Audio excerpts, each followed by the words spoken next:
بسم اللہ الرحمن الرحیم الحمد للہ نحمدہ ونصلی علی رسولہ الکریم رب اشرح لی صدری ویسر لی امری واحلل عقدۃ من لسانی یفقہوا قولی۔ یہاں پہ حضرت ابراہیم علیہ السلام کی ایک درخواست کا ذکر ہے جو انہوں نے اللہ تعالیٰ سے یہ درخواست کی تھی کہ آپ مردوں کو کس طریقے سے زندہ کرتے ہیں، اسی کے بارے میں یہاں ذکر ہے۔ اعوذ باللہ من الشیطان الرجیم بسم اللہ الرحمن الرحیم۔ وَإِذْ قَالَ إِبْرَاهِيمُ، اور جب کہا ابراہیم علیہ السلام نے، ربی اے میرے پروردگار، ارینی مجھے دکھا دے، کیف تحیی الموتیٰ کیسے آپ زندہ کرتے ہیں مردے۔ قال تو فرمایا اللہ تعالیٰ نے، اولم تؤمن کیا تو نے یقین نہیں کیا؟ قال بلا فرمایا ابراہیم علیہ السلام نے، ہاں کیوں نہیں، ولکن لیطمئن قلبی لیکن اس لیے کہ میں چاہتا ہوں تاکہ میرا دل مطمئن ہو جائے۔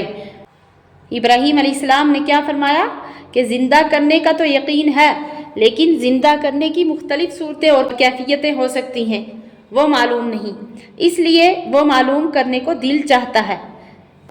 تو اس سوال سے کسی کم سمجھ آدمی کو اس کا شبہ ہو سکتا تھا کہ معاذ اللہ ابراہیم علیہ السلام کو مرنے کے بعد زندہ ہونے پر ایمان اور یقین نہیں، اس لیے حق تعالیٰ نے خود یہ سوال قائم کر کے بات کھول دی۔ ابراہیم علیہ السلام سے اس سوال کے جواب میں اول ارشاد فرمایا کہ کیا تم اس پر یقین نہیں لاتے؟ انہوں نے جواب میں عرض کیا، یقین کیوں نہیں لاتا، لیکن اس غرض سے یہ درخواست کرتا ہوں تاکہ میرے دل کو معین صورت زندہ کرنے کی مشاہدہ کرنے سے سکون ہو جائے کہ ذہن دوسرے احتمالات سے چکر میں نہ پڑے۔ قال فخذ اربعۃ من الطیر، فرمایا اللہ تعالیٰ نے کہ پکڑ لے 4 پرندے اڑنے والے، فصرہن الیک پس ان کو ہلا لو اپنی طرف، یعنی پال کر اپنے لیے ان کو ہلا لو تاکہ ان کو خوب شناخت ہو جائے۔ ثم اجعل علی کل جبل منہن جزءا، پھر رکھ دے ہر پہاڑ پر ان کے بدن کا ایک ایک ٹکڑا۔ ثم ادعہن یاتینک سعیا، پھر ان کو بلا تو چلے آئیں گے تیرے پاس دوڑتے ہوئے۔ وَاعْلَمْ أَنَّ اللَّهَ عَزِيزٌ حَكِيمٌ، اور جان لے کہ بے شک اللہ زبردست ہے، حکمت والا ہے۔ تو یہاں پہ جب اللہ تعالیٰ نے حضرت ابراہیم علیہ السلام کی درخواست قبول فرما کر ان کے مشاہدہ کی بھی ایک ایسی عجیب صورت تجویز فرمائی جس میں منکرین کے تمام شبہات اور خدشات کے ازالہ کا بھی مشاہدہ ہو جائے، وہ صورت یہ تھی کہ آپ کو حکم دیا گیا کہ 4 پرندے جانور اپنے پاس جمع کر لیں، پھر ان کو پاس رکھ کر ہلا لیں کہ وہ ایسے ہل جائیں کہ آپ کو بلانے سے آ جایا کریں اور ان کی پوری طرح شناخت بھی ہو جائے، یہ شبہ نہ رہے کہ شاید کوئی دوسرا پرندہ آ گیا ہو۔ تو پھر ان 4 کو ذبح کر کے اور ہڈیوں اور پروں سمیت ان کا خوب قیمہ سا کر کے اس کے کئی حصے کر دیں اور پھر اپنی تجویز سے مختلف پہاڑوں پر اس قیمے کا ایک ایک حصہ رکھ دیں، پھر ان کو بلائیں تو وہ اللہ تعالیٰ کی قدرت کاملہ سے زندہ ہو کر دوڑے دوڑے آپ کے پاس آ جائیں گے۔ تو حضرت حسن رضی اللہ عنہ سے روایت ہے کہ جب حضرت ابراہیم علیہ السلام نے ایسا ہی کیا، پھر ان کو پکارا تو فوراً ہڈی سے ہڈی، پر سے پر، خون سے خون، گوشت سے گوشت مل ملا کر سب اپنی اپنی اصلی حیت میں زندہ ہو کر دوڑتے ہوئے ابراہیم علیہ السلام کے پاس آ گئے۔ حق تعالیٰ نے فرمایا کہ اے ابراہیم، قیامت کے دن اسی طرح سب اجزاء اور اجساد کو جمع کر کے ایک دم سے ان میں جان ڈال دوں گا۔ قرآن کے الفاظ میں یاتینک سعیا آیا ہے کہ یہ پرندے دوڑتے ہوئے آئیں گے، جس سے معلوم ہوا کہ اڑ کر نہیں آئیں گے، کیونکہ آسمان میں اڑ کر آنے میں نظروں سے اوجھل ہو کر بدل جانے کا شبہ ہو سکتا ہے، زمین پر چل کر آنے میں یہ بالکل سامنے رہیں گے۔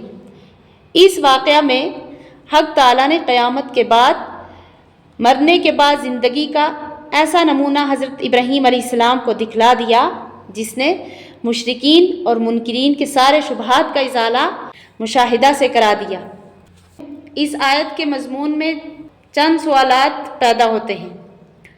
اول یہ کہ حضرت ابراہیم علیہ السلام کو یہ سوال ہی کیوں پیدا ہوا جب کہ وہ حق تعالیٰ کی قدرت کاملہ پر ایمان لانے میں اس وقت کی ساری دنیا سے زیادہ یقین پر تھے؟ تو اس کا جواب اسی کے ضمن میں آ چکا ہے کہ در حقیقت حضرت ابراہیم علیہ السلام کا سوال کسی شک و شبہ کی بنا پر تھا ہی نہیں، بلکہ سوال کا منشا صرف یہ تھا کہ حق تعالیٰ قیامت میں مردوں کو زندہ کریں گے۔ ان کی قدرت کاملہ سے یہ کسی طرح بھی مستبعد یا حیرت انگیز نہیں بلکہ یقینی ہے، لیکن مردہ کو زندہ کرنے کا کام انسان کی طاقت سے باہر ہے۔ اس نے کبھی کسی مردہ کو زندہ ہوتے ہوئے دیکھا نہیں، اور مردہ کو زندہ کرنے کی کیفیات اور صورتیں مختلف ہو سکتی ہیں۔ تو انسان کی فطرت ہے کہ جو چیز اس کے مشاہدہ میں نہ ہو اس کی کیفیات کی کھوج لگانے کی فکر میں رہا کرتا ہے۔ اس میں اس کا خیال مختلف راہوں پر چلتا ہے، جس میں وہ ذہنی انتشار کی تکلیف بھی برداشت کرتا ہے۔ اس ذہنی انتشار کو دور کرنے کے لیے دل کو سکون مل جانے ہی کا نام اطمینان ہے۔ اسی کے لیے حضرت ابراہیم علیہ السلام نے یہ درخواست پیش فرمائی تھی۔ تو اسی سے یہ بھی معلوم ہو گیا کہ ایمان اور اطمینان میں کیا فرق ہے۔ ایمان اس اختیاری یقین کا نام ہے جو انسان کو رسول اللہ صلی اللہ علیہ وسلم کے اعتماد پر کسی غیب کی بات کے متعلق حاصل ہو جائے، اور اطمینان سکون قلب کا نام ہے۔ بعض اوقات نظروں سے غائب کسی چیز پر یقین کامل تو ہوتا ہے، مگر دل کو سکون اس لیے نہیں ہوتا کہ اس کی کیفیات کا علم نہیں ہوتا۔ تو یہ سکون صرف مشاہدہ سے حاصل ہو سکتا ہے۔ تو حضرت ابراہیم علیہ السلام کو بھی مرنے کے بعد زندہ ہونے پر تو کامل ایمان اور یقین تھا، سوال صرف زندہ کس طرح کرتے ہیں اس کے متعلق تھا۔